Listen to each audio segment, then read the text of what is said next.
할렐루야! 한 주간 평안하셨죠? 오늘 이 영상 예배에 참석하신 여러분 주님의 이름으로 환영합니다. 오늘은 마가복음 2장 18절에서 28절의 말씀으로 새 포도주는 새 부대에. 이 말씀은 여러분들이 많이 들었을 말씀이죠.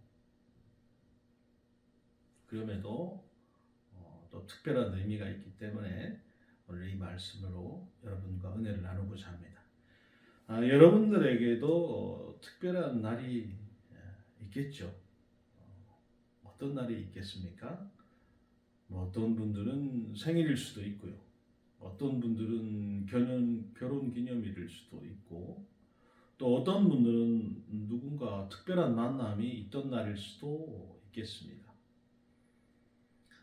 며칠 있으면 저에게도 있어서 아주 특별한 날이 다가오는데요. 어떤 날이냐? 우리 딸이 태어난 날이 다가옵니다. 최근까지 약간 삐딱했는데 요즘 그래도 이전보다는 조금 덜한 것 같습니다.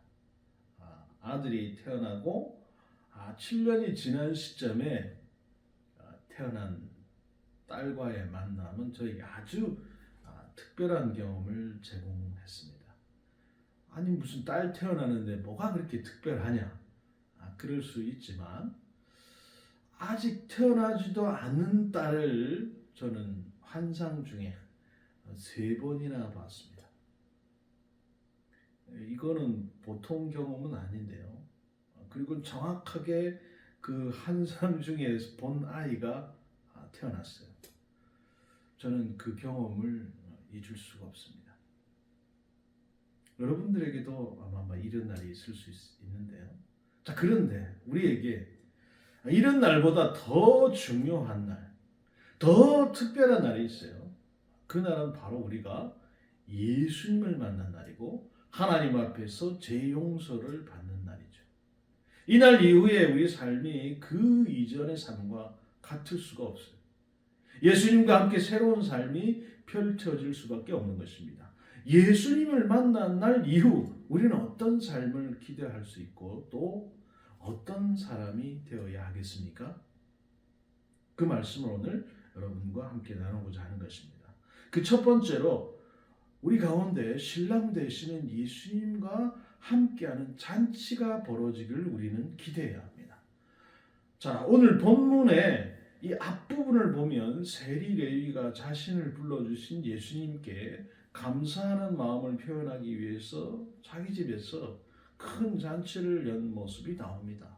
이에 대해 바리새인의 그 서기관들이 어찌하여 세리와 죄인과 함께 먹고 마시느냐 하면서 문제를 제기했어요. 문제 제기는 여기서 끝이 아니었습니다. 오늘 읽은 18절에 보니까 요한의 제자들과 바리새인들이 금식하고 있는지라 사람들이 예수께 와서 말하되 요한의 제자들과 바리새인들의 제자들은 금식하는데 어찌하여 당신의 제자들은 금식하지 아니하나이까 이렇게 했어요. 사람들이 이날에 먹고 마시는 것 그 자체를 문제로 삼는 겁니다. 왜냐하면 이날은 세례 요한의 제자들과 바리새인들이 금식하기로 정해놓은 날이기 때문이었어요. 경건하다고 하는 이들은 다 금식을 하는데 왜 예수님의 제자들은 안 하는지 그들이 도무지 납득할 수 없다 그거죠. 예수님은 그 이유를 다음과 같이 설명하시는데요. 예수께서 그들에게 이르시되 혼인집 손님들이 신랑과 함께 있을 때에 금식할 수 있느냐? 신랑과 함께 있을 동안엔 금식할 수 없느니라 그랬어요. 예수님은 제자들이 처해 있는 상황을 묘사해 주는 비유를 들어 답을 주시는데요. 혼인잔치가 열렸습니다. 그런데 신랑과 함께 있는 손님들이 금식할 수 있습니까? 만약 그런 사람이 있다면 신부를 남몰래 짝사랑해 온 사람일 가능성이 높습니다. 여기서 신랑은 예수님 혼인집 손님은 제자들이죠. 이 땅에 오신 하나님의 아들 예수님께서 아무 자격 없는 죄인들을 다만 은혜로 부르시고 고치시고 새로운 삶을 살게 하시는 이때에 잔치를 벌여야지 금식이 가능하긴 한 말이냐 이 말이죠. 자, 그렇다고 해서 예수님께서 금식의 가치를 전면적으로 부인하신 것은 결코 아닙니다. 20절에는 그러나 신랑은 빼앗길 날이 이르려니 그날에는 금식할 것이니라 그랬어요. 언젠가 제자들에게 예수님을 빼앗기는 날이 올 것이라는 거죠. 이 날은 예수님이 십자가에 죽으시고 무덤에 묻히게 되는 날입니다. 동시에 믿는 자들이 죄의 유혹에 넘어져 죄를 범하고 신앙의 기쁨을 잃어버리는 그날을 가리키죠. 그날에는 금식하는 것이 합당하다는 겁니다.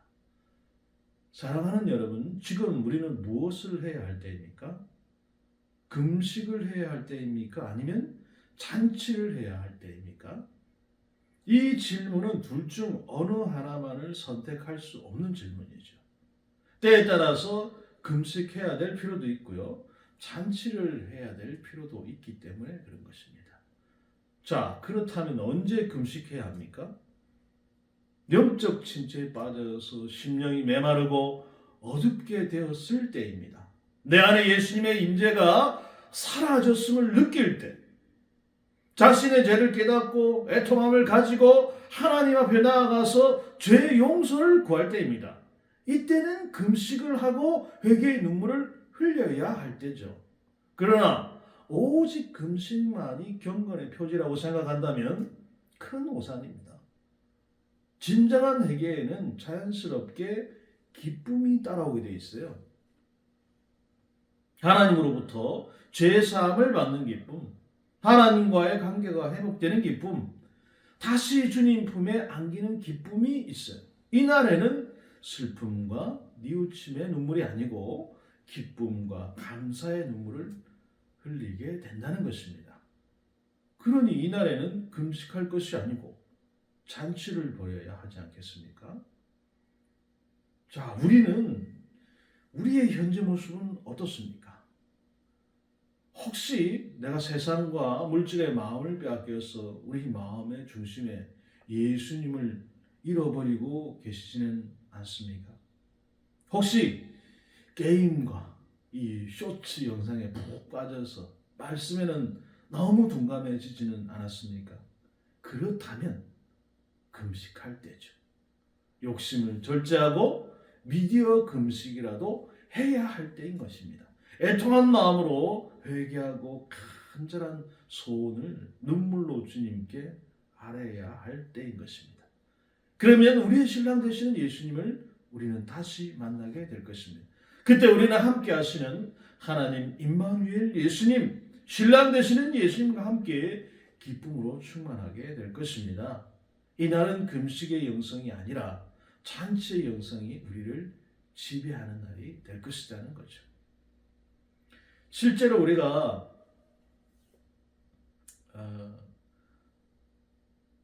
앞서서 이제 고난 주간을 거치고 지지난주 부활절 예배를 드릴 때 잔치집 분위기가 났지 않습니까? 사람들도 많이 오고요. 또 이 벚꽃나무를 보면서 너무 기분이 좋았죠.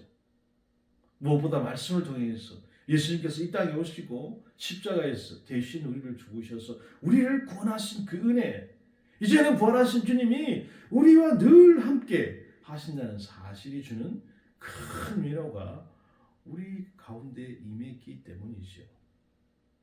앞으로 우리 가운데 주님으로부터 멀어졌던 사람이 다시 돌아온 역사, 이 봄날과 같은 그리스도의 계절이 임하는 역사, 신랑 되신 예수님과 함께하는 기쁨으로 충만해지는 역사가 있기를 간절히 소원합니다.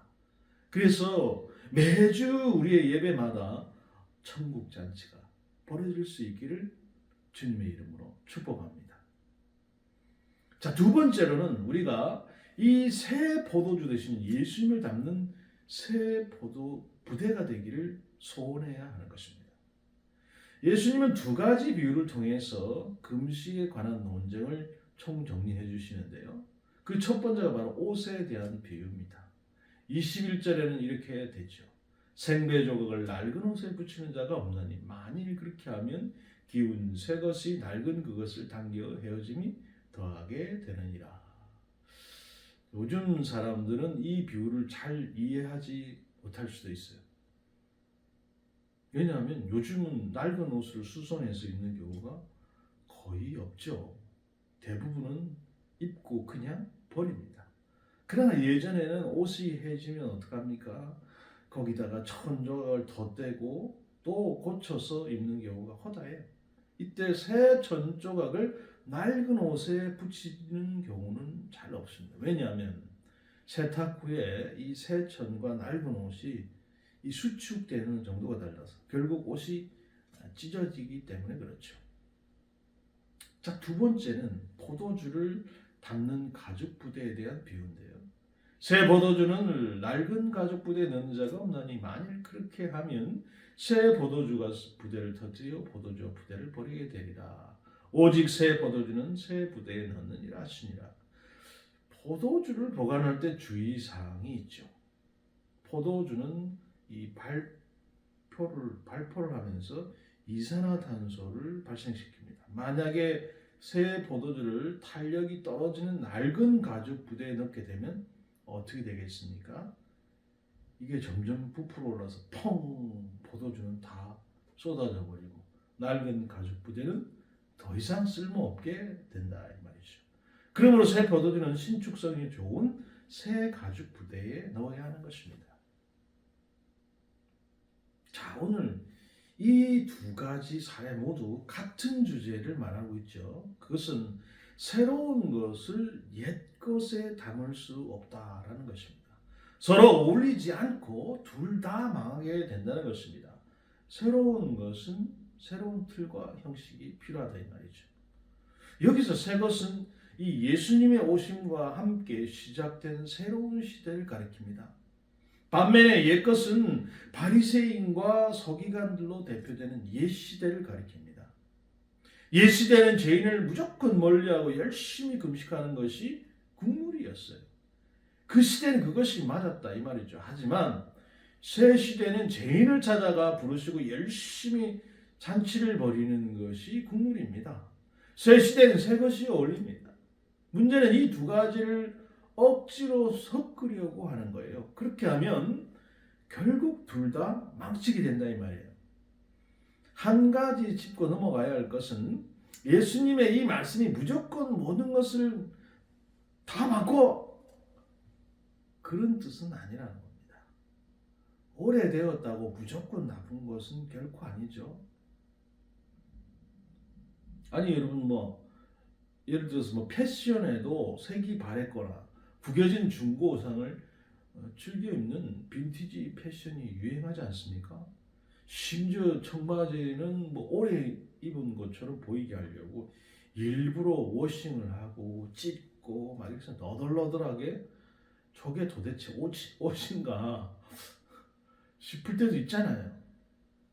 음악에도 여러분 최신 K-팝 음악도 좋지만 이 오래된 클래식 음악이 옛날 팝송이 좋을 때도 있어요. 또한 저도 그렇습니다. 이게 나이가 점점 들어가면 갈수록 복음도 빈티지 가스펠, 오래된 복음을 좋아합니다. 16세기 종교개혁자들이 재발견한 복음, 그보다 훨씬 더 앞선 사도들의 복음, 신약 성경의 복음을 사랑하죠. 최근에 유행되고 있는 번영 복음이라는 싸구려 감성파리 복음을 저는 극혐합니다. 또한 제가 하이델베르크 교리 문답 이 공부를 좋아하는 이유는 오래된 복음의 그 깊고 진한 맛이 그 가운데 있기 때문에 그렇습니다. 여러분들도 그렇지 않습니까? 복음성가도 그 옛날 복음성가 너무 구식이다 이럴 수도 있죠. 근데 들을 때마다 그 깊이 얼마나 기도를 많이 하고 이 가사를 썼는가 그런 것들이 느껴지죠.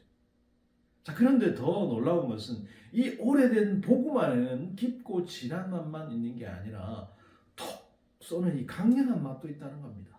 복음은 엄청난 역동성과 힘을 가지고 있어요. 복음 안에는 하나님 나라의 생명이 가득 들어차 있기 때문이죠. 복음은 지금도 꿈틀거리며 살아서 움직이고 있습니다. 마개를 열기만 하면 우리 안에 이 복음이 주는 생명이 넘쳐나면서 모든 지저분하고 낡고 묵은 것들을 싹 닦아버리죠. 복음은 이미 굳어진 문화와 관습을 뚫고 나와서 사람을 그리고 세상을 변화시킵니다. 만약 이런 새 포도주와 같은 복음이 일으키는 새 역사 변화를 오래된 관습이나 전통으로 묶어놓으려 한다면 어떻게 되겠습니까? 결국 사람도 망치고 공동체도 망치게 될 겁니다. 이런 사례는 교회 역사 안에서 우리 주변에 숱하게 찾아볼 수 있어요. 우리가 예수님의 복음을 담으려면 새 부대가 되어야 합니다. 싱싱하고 자유로워야 돼요. 신축성 있고 유연해야 돼요. 복음으로 사람을 살리기 위해서라면 외적인 형식과 방법은 무엇이든 바꿀 수 있어야 됩니다. 때로는 충돌과 갈등이 불가피하더라도 그렇게 해야 돼요. 왜냐하면 새 포도주는 낡은 가죽 부대와 공존할 수 없기 때문입니다. 여러분, 철근과 시멘트는 온도, 습도에 따라서 정확하게 같은 비율로 수축하거나 팽창한다고 하죠. 우리 건축을 하는 친구도 있지 않습니까? 이 건축 엔지니어들이 이것을 기적이라고 말한다는 겁니다. 이 둘의 열 팽창 개수가 조금이라도 다르면 여름과 겨울을 한 번만 지나도 모든 건물이 다 무너져 버린다는 거예요. 그러나 열 팽창 개수가 같기 때문에 철근과 시멘트로 엄청나게 높은 마천루 빌딩을 지어도 이게 문제가 없다는 거죠. 이처럼 우리가 복음과 충돌하면 무너지지만 복음과 공존할 수 있으면 한 사람의 인생에도 기적과 같은 일이 벌어질 수 있는 것입니다. 아울러 오랫동안 지속 가능한 신앙 공동체를 세워나갈 수도 있는 것이죠. 우리가 신랑 대신 예수님을 위해서, 새 포도주와 같은 복음을 위해서, 그리고 내가 살아있기 위해서 새 부대가 되기를 간절히 기도합니다. 안주하다 도태되지 말고 주님이 우리에게 주실 더 좋은 것을 기대하며 복음이 빚어낼 새로운 시대, 새로운 역사에 열린 마음을 품을 수 있기를 간절히 축원합니다. 마지막으로 우리가 안식일의 주인이신 예수님 안에서 참 안식을 다 누릴 수 있기를 바랍니다. 23절의 안식일에 예수께서 밀밭 사이로 지나가실 때 그의 제자들이 길을 열며 이삭을 다루니 요일이 바뀌어서 이제 안식일이 됐어요. 예수님께서 제자들과 함께 밀밭 사이로 지나가실 때였습니다. 제자들이 길을 열고 이삭을 잘라 먹었어요.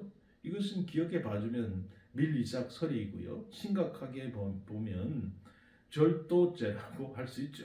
그런데 당시 이스라엘에서는 죄가 아니었어요.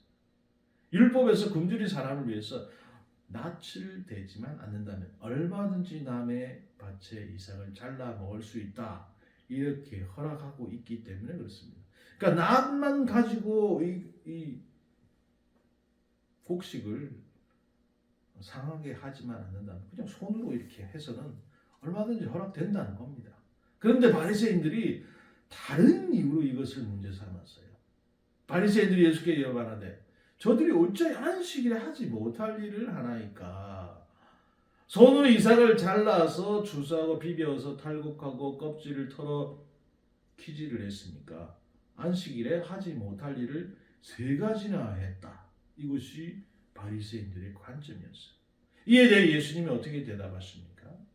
예수님은 2가지 이유를 들어서 제자들의 행동을 적극적으로 변호하시는데요.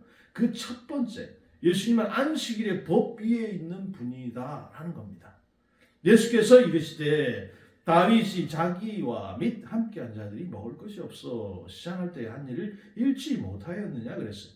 구약에서도 안식일 법의 예외로 인정했던 사례가 있다 이 말이죠. 이 사례는 바리새인들도 너무 잘 아는 겁니다. 바로 다윗과 그의 부하들이 사울 왕에게 쫓겨다니느라 시장할 때였는데 제사장 아히멜렉은 제사장만 먹도록 규정된 진설병을 그들에게 주었어요. 아히멜렉이 이를 허락한 이유가 무엇이겠습니까? 단지 그들의 배고픔 때문만 아니에요. 대상이 다윗이었기 때문입니다. 다윗이 누굽니까? 구속 역사 가운데 메시아의 직접적인 그림자가 되는 특별한 사람이에요. 다윗은 단순한 왕일 뿐만 아니라 동시에 선지자요 제사장이었어요. 그림자인 다윗에게 안식일 법을 뛰어넘는 일이 허락되었는데 하물며 실체인 예수님에게 어떠했겠냐 이 말이죠. 당연히 예수님께서는 자신이나 자기 사람들이 배가 고플 때 안식일에 그 법을 어길 수 있는 권리가 있습니다. 제사장들이 안식일에도 일을 했듯이 대제사장이신 예수님과 그분을 따르는 제자들이 안식일에 일하는 것은 아무 문제가 되지 않았다는 겁니다. 두 번째는 안식일은 사람을 위해서 제정된 것이기 때문에 그렇다는 겁니다. 또 이르시되 안식일에 사람을 위하여 있는 것이요 사람이 안식일을 위하여 있는 것이 아니니 그랬어요. 안식일은 하나님께 천지를 만드신 일을 모두 마치시고 일곱째 날에 안식하는 것에 그 기원을 두고 있습니다. 하나님께서 너무 피곤하시고 힘이 필요해서 안식하셨을까요? 하나님이 세상을 다 창조하고 아이 피곤해 이러면서 안식을 하셨을까요? 그렇지 않습니다. 그보다는 사람에게 힘을 주고 복 주시기 위해서 구별한 날이 바로 안식일이라는 겁니다. 안식일은 하던 일을 모두 멈추고 쉬면서 하나님께서 우리를 위해서 행하신 위대한 일들을 기억하고 즐거워하고 감사하는 날이다. 감사하는 날이 되라. 그래서 주신 게 안식이라는 겁니다. 그런데 지금 이런 안식일의 본래의 의미를 무너뜨리고 있는 사람들이 누구입니까? 기껏 밀리상 몇 개를 잘라먹은 제자들이 아니에요. 바로 이거를 문제를 삼고 있는 바리새인들이죠. 그들은 안식일에 무척 바쁜 사람들입니다. 예수님 일행의 일거수일투족을 추적하고 감시하느라 할 일이 너무 많아요. 얼마나 피곤하겠습니까? 정작 안식일에 안식하지 않고 있는 사람들이 누구라는 겁니까? 바로 바리새인들이라는 겁니다. 뿐만 아니라 바리새인들은 안식일에는 몇 보 이상은 걸으면 안 된다. 몇 킬로그램 이상은 들면 안 된다. 뭐 온갖 규칙을 다 정해놨어요. 몇 킬로 이상은 또 가면 안 된다. 안식일만 되면 인간 CCTV 바리새인들의 눈이 모두를 감시했다는 거죠. 그래서 사람들은 걷다가도 내가 지금 몇 미터를 걸었는지 물건을 들려고 하다가도 들어도 되는지 늘 신경을 곤두세워야 했다는 거죠. 그 결과 안식일은 안식하는 날이 아니고 일주일 중에서 가장 피곤하고 지치는 날이 되고 말았어요. 여러분, 이스라엘은 여전히 이 안식일의 규칙들이 엄청나게 많습니다. 뭐 안식일에는 엘리베이터도 타면 안 된다. 그래서 계단을 막 걸어 올라와야 되고요. 그러니 바리새인들 자신도 안식하지 못하고 다른 사람의 안식까지 방해하고 있었던 거죠. 마지막으로 예수님은 놀라운 선포를 하십니다. 이러므로 인자는 안식일에도 주인이니라. 예수님은 자신을 안식일의 주인이라 이렇게 말씀하십니다. 이것은 예수님이 모든 것을 창조하신 창조주이시고 모든 것을 회복시키는 구원자시라 그런 뜻이죠. 그러므로 이제부터 안식일은 안식일의 주인이신 예수님을 중심으로 이해되고 지켜져야 하는 것입니다. 안식일이 아무 일도 일어나서는 안 되는 날이 아니고 예수님 안에서 회복과 구원이 일어나는 날이어야 된다는 것입니다. 신약시대의 성도들은 안식일 대신 주일을 지키고 있습니다. 주일은 예수님께서 부활하신 날을 기념하기 위해서 제정된 날입니다. 그렇다고 해서 주일이 안식일과 무관하지 않아요. 예수님의 부활에는 재창조와 또 구원의 의미가 있습니다. 그러므로 주일은 안식일을 개성하고 흡수했다고 말할 수 있는 거죠. 문제는 우리가 주일을 어떻게 지켜야 하는가라는 것입니다. 어떤 사람은 주일에는 안식일처럼 아무 일도 해서는 안 된다고 생각해요. 월요일에 중간고사가 있어도 주일에는 공부를 하지 못하게 하기도 했고 또 일체 돈을 쓰지 못하게 하기도 했습니다. 이전에 우리의 신앙을 생각해 보면 그런 것들이 많았죠. 밤에 어떤 사람은 주일에는 예배만 드리면 된다고 생각해요. 그래서 아침 일찍 예배를 드리고 종일 놀러 다니기도 하고요. 아예 카페에 앉아서 유튜브로 예배를 드리기도 합니다. 예전 한국 교회는 율법적인 주일 성수가 문제였다면 지금은 이 세속화된 주일 성수가 더 큰 문제라고 할 수 있죠. 우리는 어떻게 주일을 지켜야 되겠습니까? 우리는 이 두 양극단을 다 피해야 합니다. 주일을 율법적으로 지키는 것도 문제고요. 주일을 다른 날과 구별되지 않게 보내는 것도 잘못입니다. 율법적으로 지키면 율법의 짐에 눌려서 정작 우리가 안식을 누리지 못하게 되죠. 주일을 구별하여 지키지 않으면 우리는 계속 세상 근심에 얽매이고 갖가지 욕망에 이끌리느라 안식하지 못할 수도 있습니다. 주일은 주님께서 행하신 그 창조와 구원의 큰 일을 기념하고 또 감사하고 주님께 경배드리는 날입니다. 주일은 우리 몸과 마음과 영혼이 치유받고 회복되는 날이에요. 주일은 가족과 동역자들과 양들을 돌아보고 사랑하고 섬기며 선을 행하는 날입니다. 이렇게 예수님을 중심으로 주일을 보내고 나면 한 주를 성령 충만한 가운데 우리가 시작할 수 있게 되는 것입니다. 사실은 우리가 주일을 지키는 것이 아니라 주일이 우리를 지켜주는 겁니다. 예수님은 안식일뿐만 아니라 모든 것의 주인이자 기준점이 되시는 분입니다. 우리는 언제 기뻐하고 언제 슬퍼합니까? 신뢰한 대신 예수님과 함께 할 때 기뻐하고 그분을 놓쳤을 때 슬퍼합니다. 우리가 무엇을 지켜야 하고 무엇을 버려야 합니까? 새 포도주 되시는 예수님의 복음을 지키고 그 복음을 담을 수 없는 것들을 버리는 겁니다. 우리의 일과 안식이 어떻게 제자리를 찾아갈 수 있습니까? 안식일의 주인이신 예수님 안에서 가능합니다. 우리가 이런 삶을 통해 주 안에서 기뻐하고 주님을 기쁘시게 할 수 있기를 간절히 기도합니다. 그리고 이 오늘 말씀을 통해서 이 복음의 새로운 기운과 능력을 우리를 통해서 이 시대 사람들에게 나타내는 저와 여러분, 우리 예수 은혜 교회가 되기를 주님의 이름으로 축복합니다.